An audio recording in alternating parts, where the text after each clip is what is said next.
happening today. If you're caught driving or even parking in the new red bus lanes in downtown Pittsburgh, expect a ticket. KDKA's Jessica Riley joins us live in downtown now. Jessica, morning to you. And how much will you actually have to pay if you're caught driving in those lanes?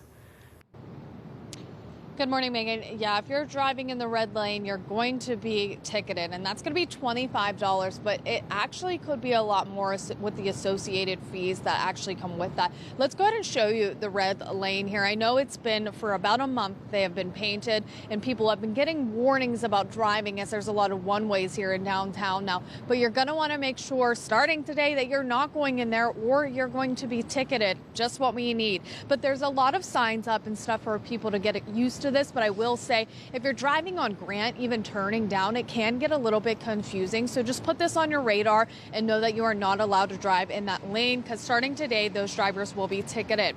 Pittsburgh Regional Transit says the officers with the Port Authority have been giving drivers verbal warnings since the lanes and buses are for emergency vehicles only were installed last month. But starting today, those tickets will be handed out and they are $25, but associated fees with it could bring the cost to nearly $200, so a good chunk of change coming out. This goes for every private vehicle driver, and if you're driving where there's no pickups, there's no drop-offs, you're not allowed to park, anything, only emergency vehicles and those buses are allowed to use these red lanes. But let me tell you, I was driving on Grant yesterday and I wasn't used to coming down on 5th, and it's actually pretty confusing when you're driving there, so just keep that in mind. Make sure you're looking overhead at that signage because you don't want to be ticketed. Like I said, $25, but could be nearly $200 after all those fees.